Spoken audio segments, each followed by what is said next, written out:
जय हिंद साथियों, स्वागत है आप सभी का एक और वीडियो में। तो साथियों हो जाइए तैयार, क्योंकि हम लोग लेके आ गए हैं साइंस का मोस्ट वीवीआई प्रश्नों को। तो चलिए बिल्कुल भी देरी नहीं करते हुए शुरू करेंगे पहले प्रश्न से। तो साथियों देखिए, ये रहा आज के सेशन का पहला प्रश्न। तो चलिए पेन कॉपी लेके आप लोग बैठ जाएं और फटाफट आप लोग जवाब देते चले साथियों। देखिए ये रहा पहला प्रश्न आज के सेशन का कि यदि यदि बल स्थिर रहे और द्रव्यमान दोगुना हो जाए तो त्वरण पर क्या प्रभाव पड़ेगा। बताइए, बोला है कि बल स्थिर रहे, द्रव्यमान दोगुना हो जाए तो त्वरण पर क्या प्रभाव पड़ेगा। क्या साथियों त्वरण दोगुना हो जाएगा, या त्वरण आधा हो जाएगा, या त्वरण तिगुना हो जाएगा, या कोई प्रभाव नहीं पड़ेगा। तो देखिए साथियों, बल, द्रव्यमान और त्वरण से रिलेटेड ना एक फॉर्मूला है जो आपको क्या F=ma होता है, मास इंटू एक्सेलरेशन होता है। तो यहाँ से आप इजीली इसको फाइंड आउट कर सकते हैं। क्या बोला है कि यदि बल स्थिर रहे, यानी बल स्थिर है, इसको इस तरह रहने दीजिए। और क्या बोला है, द्रव्यमान दोगुना, तो इसको 2m कर दीजिए, इंटू a कर दीजिए। जब इसको आप हल कीजिएगा तो साथियों क्या हो जाएगा, a बराबर F/2m हो जाएगा। तो इस तरह से आपको क्या देखने को पड़ रहा है कि त्वरण पर क्या प्रभाव पड़ेगा साथियों। तो त्वरण आपका क्या हो जाएगा, ये आपका आधा हो जाएगा। क्या हो जाएगा साथियों, त्वरण आधा हो जाएगा। इस बात को आप ध्यान रखिएगा। और ये जो आपका F=ma है, आप जो न्यूटन साहब के जो 3 नियम पढ़े हैं, ये न्यूटन साहब के सेकंड लॉ ऑफ मोशन, यानी जो न्यूटन साहब का द्वितीय गति नियम से आपका ये वाला व्यंजक निकल के आता है, यानी ये वाला फॉर्मूला निकल के आता है। इस बात को भी आप ध्यान रखिएगा साथियों। चलिए एक के बाद बढ़ते हैं, दूसरे प्रश्न की ओर बढ़ते हैं। ये रहा साथियों दूसरा प्रश्न। क्या है कि रेडॉक्स अभिक्रिया में ऑक्सीकरण किसे कहते हैं। बताइए, रेडॉक्स अभिक्रिया में ऑक्सीकरण किसे कहते हैं। क्या इलेक्ट्रॉन की हानि को कहते हैं, या इलेक्ट्रॉन की प्राप्ति को कहते हैं, या प्रोटॉन की हानि को कहते हैं, या न्यूट्रॉन की प्राप्ति को कहते हैं। साथियों यहाँ से ये बात पहले जानिए कि रेडॉक्स रिएक्शन में ना आपका दोनों होता है, ऑक्सीकरण भी होता है और साथ में आपका अपचयन भी होता है साथियों। जो आपका ऑक्सीकरण और अपचयन दोनों एक साथ होता है, तो उस रिएक्शन को क्या बोलते हैं, उसको बोलते हैं रेडॉक्स रिएक्शन कहते हैं, यानी रेडॉक्स अभिक्रिया कहा जाता है। तो बोला है कि रेडॉक्स अभिक्रिया में ऑक्सीकरण किसे कहते हैं। क्या इलेक्ट्रॉन की हानि, या इलेक्ट्रॉन की प्राप्ति, या फिर प्रोटॉन की हानि, या न्यूट्रॉन की प्राप्ति। तो साथियों ध्यान रखिएगा कि ऑक्सीकरण किसे कहा जाता है, तो आपका इलेक्ट्रॉन की हानि को कहा जाता है। किसको, अगर इलेक्ट्रॉन की हानि हो तो उसको क्या बोलेंगे साथियों, ऑक्सीकरण अभिक्रिया के नाम से जाना जाता है। ऑक्सीकरण का इलेक्ट्रॉन की हानि हो तो उसको ऑक्सीकरण अभिक्रिया के नाम से जाना जाता है। यानी इस सवाल का जवाब हो जाएगा ऑप्शन ए। लेकिन देखिए रेडॉक्स अभिक्रिया में आपका ऑक्सीकरण भी होता है और अपचयन भी होता है। तो देखिए अगर इलेक्ट्रॉन की प्राप्ति होता, क्या होता साथियों, अगर इलेक्ट्रॉन की प्राप्ति होता तब उस कंडीशन में क्या हो जाता, तब उस कंडीशन में अपचयन हो जाता। इस बात को भी आप ध्यान रखिएगा साथियों। यानी 2 का आंसर क्या हो जाएगा, ऑप्शन ए हो जाएगा। बाकी सब बात को भी आप ध्यान रखिएगा। चलिए 2 के बाद बढ़ते हैं, तीसरे प्रश्न की ओर बढ़ते हैं साथियों। देखिए ये रहा आपका तीसरा प्रश्न। क्या है कि CH3COOH किस प्रकार का यौगिक है। बताइए, क्या ये आपका कीटोन है, या फिर साथ ही अल्कोहल है, या कार्बोक्सिलिक अम्ल है, या फिर एस्टर है। फटाफट बताइए CH3COOH किस प्रकार का यौगिक है। तो साथियों देखिए आपका ना COOH है, यानी COOH ये वाला फंक्शनल ग्रुप आपका किसका होता है, ये वाला फंक्शनल ग्रुप अगर आप देखिएगा तो आपका कार्बोक्सिलिक अम्ल का होता है। किसका साथियों, कार्बोक्सिलिक अम्ल का होता है। क्या होता है, बॉन्ड COOH। इस तरह वाला जो फंक्शनल ग्रुप है साथियों, ये आपका कार्बोक्सिलिक अम्ल का है। तो इस सवाल का आपका जवाब क्या हो जाएगा, ऑप्शन सी हो जाएगा। साथियों यहाँ से ये भी ध्यान रखिएगा, ये जो आपका CH3COOH है ना, ये आपका इसको एक और नाम से भी जाना जाता है, इसको एसिटिक एसिड के नाम से भी जाना जाता है। साथियों ये भी ध्यान रखिएगा कि CH3COOH को एसिटिक एसिड के भी नाम से जाना जाता है। और बस आप प्यार से ये बता दीजिए कि एसिटिक एसिड ने किस में पाया जाता है, किस पदार्थ में एसिटिक एसिड पाया जाता है, आपको प्यार से बताना है। साथियों अल्कोहल जो है इसका क्या हो जाता, बॉन्ड अगर OH रहता, बॉन्ड OH रहता साथियों, तो आपका क्या हो जाता, अल्कोहल हो जाता है। इस बात को भी आप ध्यान रखिएगा। चलिए 3 के बाद बढ़ते हैं, चौथे प्रश्न की ओर बढ़ते हैं साथियों फटाफट।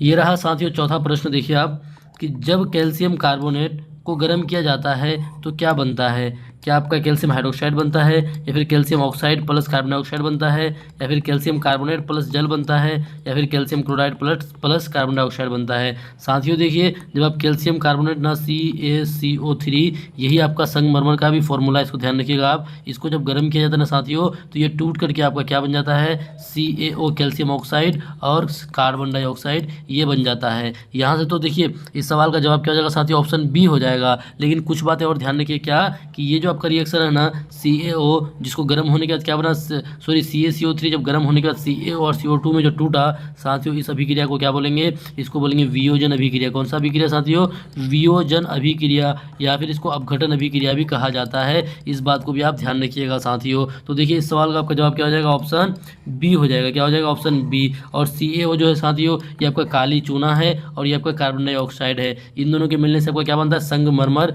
जिसको क्या बोलते हैं, कैल्शियम कार्बोनेट बोलते हैं। इस बात को भी आप ध्यान रखिएगा साथियों। चलिए 4 के बाद बढ़ते हैं 5वां प्रश्न की ओर।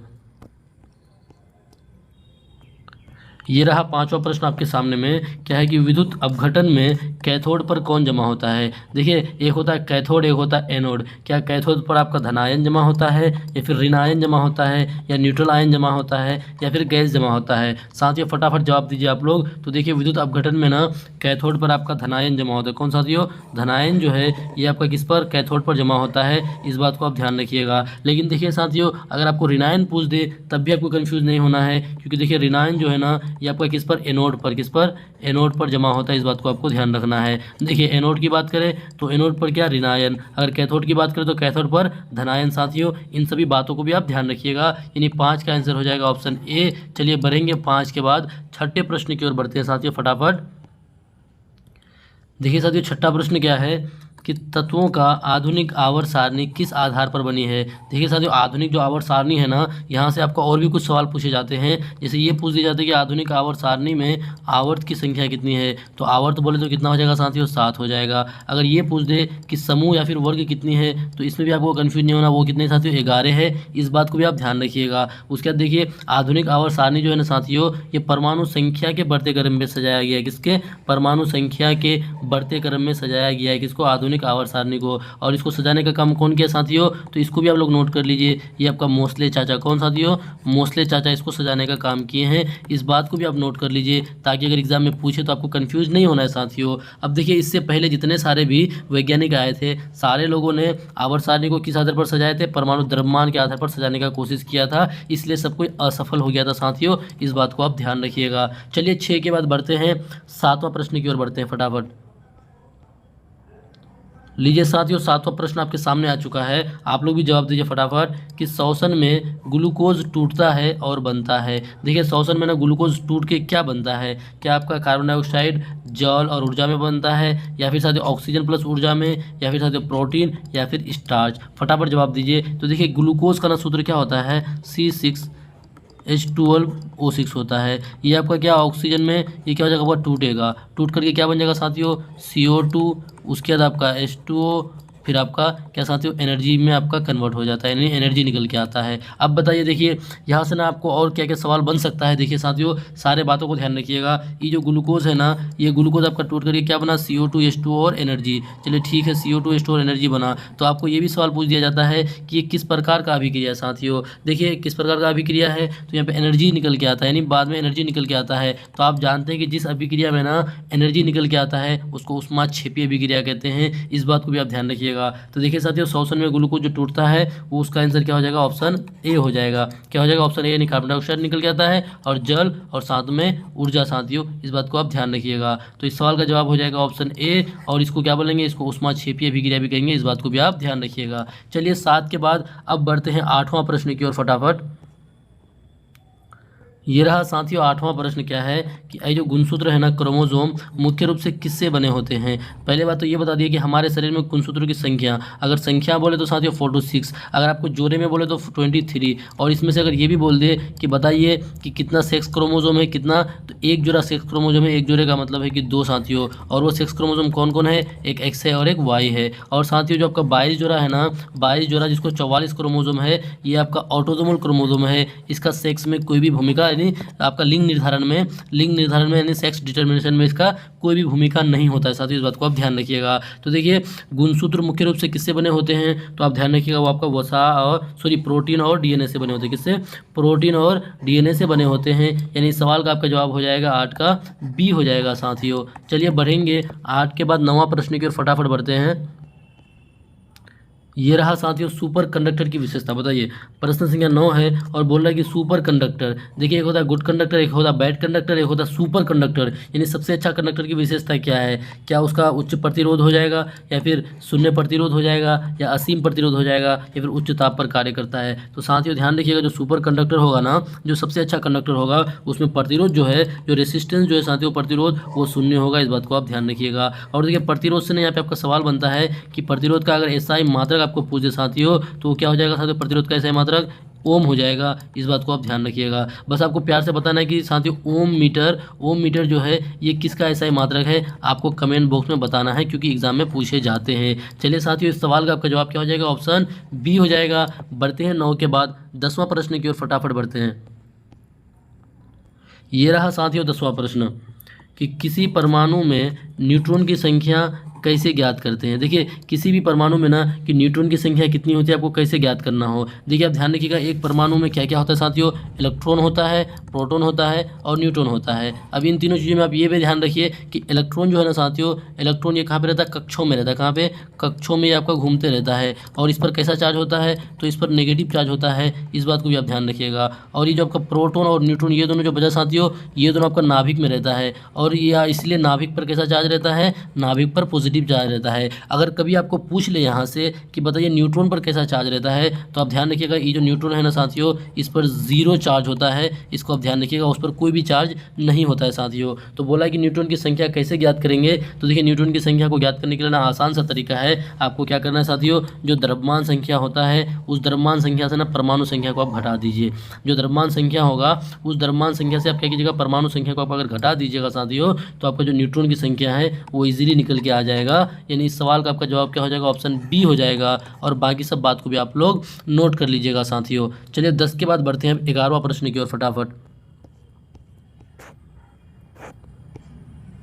ये रहा साथियों 11वां प्रश्न, आप लोग जवाब दीजिए कि कौन सी ग्रंथि एंडोक्राइन और एक्सोक्राइन दोनों होती है? साथियों कौन सा आपका एंडोक्राइन यानी जो अंतस्रावी होती है, और एक्सोक्राइन मीन्स बाह्य स्रावी होती है। बताइए कौन सी ग्रंथि में एंडोक्राइन और एक्सोक्राइन दोनों होती है? क्या आपका थायराइड ग्रंथि में, या फिर यकृत में, या फिर साथियों अग्नाशय में, या फिर आपका अधिवृक्क में? फटाफट जवाब दीजिए कि कौन सी ग्रंथि में एंडोक्राइन और एक्सोक्राइन दोनों होती है। तो साथियों देखिए, इसीलिए ना इस ग्रंथि को आप लोगों को हिंट दे देते हैं, इसीलिए इस ग्रंथि को मिश्रित ग्रंथि भी कहा जाता है, क्योंकि उसमें एंडोक्राइन भी होता है और एक्सोक्राइन भी होता है। अब आप लोग जवाब दे दीजिए। तो साथियों जानते हैं अग्नाशय जो है ना, अग्नाशय को मिश्रित ग्रंथि कहा जाता है। अग्नाशय को क्या कहा जाता है? मिश्रित ग्रंथि कहा जाता है, क्योंकि उसमें आपका क्या होता है? एंडोक्राइन भी होता है और एक्सोक्राइन दोनों होता है, यानी अंतस्रावी भी होता है और बाह्य स्रावी भी होता है। इसलिए अग्नाशय को मिश्रित ग्रंथि कहा जाता है। कभी कभी एग्जाम में ये भी सवाल पूछ दिए जाते हैं साथियों, ठीक है। और देखिए थायराइड जो है ना साथियों, थायराइड ये जो आपका ग्रंथि है, इससे थायरोक्सिन हार्मोन निकल के आता है। कौन सा हार्मोन? थायरोक्सिन हार्मोन स्रावित होता है। इस बात को आप ध्यान रखिएगा साथियों। और ये जो आपका थायराइड ग्लैंड है ना, हमारे गले में मौजूद है। कहाँ पे? हमारे गले में। इस बात को भी आप ध्यान रखिएगा। चलिए 11 के बाद बढ़ते हैं अब 12वां प्रश्न की ओर, फटाफट। ये रहा साथियों 12वां प्रश्न आपके सामने कि यदि वस्तु पर कोई बल ना लगे तो वह, देखिए कोई वस्तु है उस पर अगर कोई बल ना लगे तो क्या वो आपका रुक जाएगी? बताइए। या फिर दिशा बदल देगी? ये बताइए। या फिर साथियों अपनी गति बनाए रखेगी? या फिर गुरुत्वाकर्षण में चली जाएगी? देखिए यहाँ से आप ध्यान रखिएगा कि यदि वस्तु पर कोई बल ना लगे तो क्या हो जाएगा साथियों? अपनी गति बनाए रखेगी। अपनी गति बनाए रखेगी वो। अगर उस पर कोई भी बल ना लगे, उस पर कोई भी बल नहीं लगे, तो अपनी उसकी जो गति है ना, उस गति को वो बनाए रखेगी। और यही तो आपका न्यूटन साहब का फर्स्ट नियम बोलता है। न्यूटन साहब का जो फर्स्ट नियम है, जिसको किस नाम से भी जाना जाता है साथियों? फर्स्ट नियम को, इसको जड़त्व का नियम से भी जो जाना जाता है, यही ना बोलता है कि कोई वस्तु अपनी स्थिति को उस समय तक बनाए रखेगा जब तक उस पर कोई बाह्य बल कार्य नहीं करेगा। तो साथियों देखिए, वस्तु पर कोई बल अगर ना लगे तो अपनी गति बनाए रखेगी। मान लेते हैं, देखिए एक बॉल को आप खूब स्पीड में छोड़ दीजिए, उसके बाद देखिए वो गेंद आगे जाके ना कुछ दिन बाद रुक जाती है। कोई नहीं भी रुके तब भी रुक जाती है। इसलिए रुकती है क्योंकि साथियों वहाँ पे भी ना एक बल कार्य करती है। क्योंकि वहाँ पे कौन सा बल कार्य करती है? आपका देखिए बल जो आगे, सॉरी जो बॉल जो आगे जाती है, वहाँ पे आपका जो घर्षण बल है वो कार्य करती है साथियों, इस वजह से वो रुक जाती है। तो ध्यान रखिएगा कि यदि वस्तु पर कोई भी बल ना लगे तो वो अपनी गति हमेशा बनाए रखेगी। और यही आपका न्यूटन साहब का फर्स्ट लॉ जो है, जो नियम है, यही बताता है। और फर्स्ट लॉ को किस नाम से जाना जाता है? उसको जड़त्व के भी नाम से जाना जाता है। इस बात को भी आप ध्यान रखिएगा साथियों। चलिए बढ़ेंगे 12 के बाद 13वां प्रश्न की ओर बढ़ते हैं साथियों। ये रहा 13वां प्रश्न आपके सामने में, आप लोग जवाब दीजिए कि निम्न में कौन सा एक विस्थापन अभिक्रिया का उदाहरण है। बताइए कौन सा एक विस्थापन अभिक्रिया का उदाहरण है कि आपका AgNO3 प्लस NaCl मिलकर आपका AgCl और NaNO3 बनाया, या फिर आपका Zn प्लस H2SO4 तो ZnSO4 प्लस H2, या फिर साथ ही HCl प्लस NaOH तो NaCl प्लस H2O, उसके साथ ही Fe प्लस H तो यानी FeS। बताइए इनमें से कौन सा एक विस्थापन अभिक्रिया का उदाहरण है। तो पहले आप जान लीजिए साथियों विस्थापन अभिक्रिया किसे कहते हैं। देखिए क्या होता है ना कि जो अधिक क्रियाशील वाले जो तत्व है ना, कम क्रियाशील वाले तत्व को उसकी जगह से हटा करके जब रिएक्शन पूरा करता है उसको बोलते हैं क्या, विस्थापन अभिक्रिया। तो देखिए यहाँ साथियों पहला रिएक्शन में देखिएगा AgNO3 NaCl तो AgCl और NaNO3, इसमें देखिए विस्थापन नहीं हुआ है बल्कि आयनों का अदला बदली करके यह बना है, तो ये आपका विस्थापन अभिक्रिया नहीं होगा साथियों, इसको आप हटाइए। देखिए दूसरा ऑप्शन में देखिए कि Zn प्लस H2SO4 तो देखिए यहाँ पे ZnSO4 प्लस H2, देखिए यहाँ पे आपका H2SO4 था और ये आपका Zn था, Zn क्या किया H2 को हटा दिया, H2 को हटा के क्या बना दिया आप जिंक सल्फेट यानी ZnSO4 बना दिया और हाइड्रोजन को बाहर निकाल दिया। तो साथियों यही आपका क्या हो जाएगा, विस्थापन अभिक्रिया का उदाहरण हो जाएगा,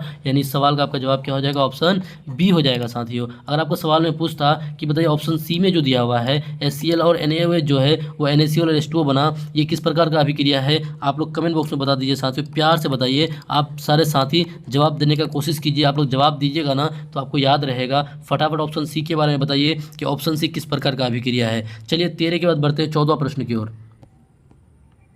ये रहा साथियों 14वां प्रश्न आपके सामने में कि मनुष्य की हड्डियों का अस्थि मज्जा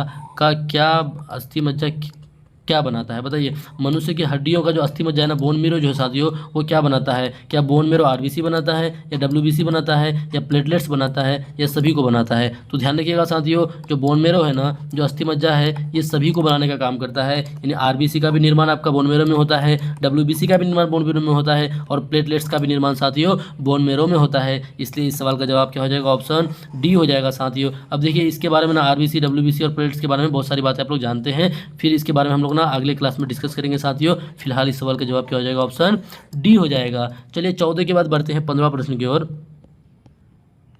ये रहा साथियों 15वां प्रश्न कि स्पंदन जिसको रेजोनेंस कहते हैं किस स्थिति में उत्पन्न होता है। बताइए रेजोनेंस किस स्थिति में उत्पन्न होगा। क्या जब दो वस्तुएं विपरीत दिशाओं में गति करती है उस समय, या फिर साथियों जब दो वस्तुओं की आवृत्ति जो है समान होती है उस समय, या फिर साथियों जब बल अधिक होता है उस समय, या फिर साथियों जब कंपन शून्य होता है उस समय। बताइए कि रेजोनेंस जो है, स्पंदन जो है साथियों किस स्थिति में उत्पन्न होता है। तो ध्यान रखिएगा रेजोनेंस हमेशा जब क्या होगा, जब दो वस्तुओं की आवृत्ति जो है ना, जब दो वस्तुओं की आवृत्ति समान होती है, जब दो वस्तुओं की आवृत्ति समान होगा साथियों, उस कंडीशन में क्या होगा, रेजोनेंस उत्पन्न होगा। यानी 15 का आंसर क्या हो जाएगा, ऑप्शन बी। इन सभी बातों को आप लोग नोट करते हुए चलेगा साथियों। चलिए 15 के बाद बढ़ते हैं अब 16वां प्रश्न की ओर। देखिए 16वां प्रश्न आपका है कि ऊष्मा के संचरण के 3 प्रकार हैं। देखिए आपका जो ऊष्मा का जो संचरण होता है ना, वो कौन कौन प्रकार से होता है। क्या विसरण से, या फिर विकिरण से, या संवहन से, या फिर साथियों चालन, संवहन, विकिरण, या फिर साथियों चालन, अपवर्तन और संवहन, या फिर साथियों संवहन, अपवर्तन और प्रसार। तो देखिए ऊष्मा का जो संचरण होता है ना, संचरण का जो 3 प्रकार है वो आपका क्या होता है, एक होता है चालन, एक होता है संवहन और एक क्या होता है, विकिरण होता है। चालन, संवहन और विकिरण। अब यहाँ से ना आपको सवाल पूछे जाते हैं कि चालन से किस प्रकार का आपका ऊष्मा का संचरण होता है। तो ध्यान रखिएगा साथियों, चालन से ना हमेशा जो ठोस होता है ना, ठोस जो होता है, ठोस ऊष्मा का ठोस प्रकार का अगर ऊष्मा का संचरण होगा तो आपका किससे हो जाएगा, चालन से हो जाएगा। अगर संवहन की बात करें तो संवहन में ना आपका कौन सा, द्रव और गैस अगर ऊष्मा का संचरण होगा साथियों तो आपका क्या हो जाएगा, आपका संवहन हो जाएगा। और जो आपका विकिरण है ना साथियों, विकिरण से किसमें, इसमें आपका इसके लिए कोई माध्यम की जरूरत नहीं होती है। इसलिए अगर कभी पूछे कि विकिरण से किससे, यानी निर्वात में जो ऊष्मा का संचरण होता है साथियों वो आपका किस माध्यम से हो जाएगा, तो आपका हो जाएगा विकिरण माध्यम से हो जाएगा। इस बात को भी आप ध्यान रखिएगा, इन तीनों बातों को आप नोट कर लीजिए, काफ़ी इंपॉर्टेंट है। चलिए 16 के बाद बढ़ते हैं 17वां प्रश्न की ओर। ये रहा साथियों 17वां प्रश्न। प्रश्न का 17 क्या है कि किसी तत्व के समस्थानिकों में भिन्न होता है। देखिए समस्थानिकों में क्या भिन्न होगा, क्या प्रोटॉन की संख्या भिन्न होगा, या इलेक्ट्रॉन की संख्या भिन्न होगा, या द्रव्यमान संख्या भिन्न होगा, या परमाणु संख्या भिन्न होगा। साथियों देखिए समस्थानिक बोला है तो समस्थानिक का मतलब क्या होगा कि उसमें क्या हो जाएगा, नंबर ऑफ प्रोटॉन तो बराबर होगा। समस्थानिक यानी प्रोटॉन की संख्या क्या होगा, आपस में बराबर होगा। तो भिन्न बोला तो ये तो गलत है साथियों। देखिए प्रोटॉन की संख्या अगर बराबर है तो इलेक्ट्रॉन की संख्या भी बराबर होगा साथियों, इसको भी काटिए। अब देखिए समस्थानिक किसको बोलते हैं, जिसका स्थान समान हो लेकिन द्रव्यमान क्या हो, अलग अलग हो। तो देखिए साथियों भिन्न क्या हो जाएगा, तो उसका द्रव्यमान संख्या भिन्न हो जाएगा। अब देखिए नंबर ऑफ अगर इलेक्ट्रॉन बराबर है साथियों तो उसका परमाणु संख्या भी क्या हो जाएगा, आपस में बराबर होगा। लेकिन अगर भिन्न की बात की है तो भिन्न क्या हो जाएगा यहाँ पे, तो आपका द्रव्यमान संख्या जो साथियों वो आपका भिन्न हो जाएगा। और समस्थानिक का क्या फॉर्मूला है, यानी सॉरी जो परिभाषा क्या है समस्थानिक का, कि जिसमें क्या हो समस्थान यानी स्थान सेम हो और अगर द्रव्यमान भिन्न भिन्न हो उसको क्या बोलते हैं, समस्थानिक बोलते हैं। चलिए 17 के बाद बढ़ते हैं 18वां प्रश्न की ओर साथियों। ये रहा 18वां प्रश्न कि प्रकाश, आप लोग भी जवाब दीजिए कि प्रकाश संश्लेषण में उपयोग की जाने वाली प्रकाश की मुख्य वर्णक्रम रेखा, बताइए प्रकाश संश्लेषण में उपयोग की जाने वाली प्रकाश की मुख्य वर्णक्रम रेखा क्या है साथियों, क्या हरा है या फिर नीला और लाल है या फिर पीला और हरा है या फिर बैगनी है। तो आप लोग ध्यान रखिएगा साथियों, वो आपको क्या हो जाएगा, नीला और लाल हो जाएगा। क्या हो जाएगा, नीला और लाल जो है इस सवाल का जवाब हो जाएगा, यानी 18 का आंसर क्या हो जाएगा, ऑप्शन बी। चलिए बढ़ेंगे 18 के बाद 19वां प्रश्न की ओर फटाफट।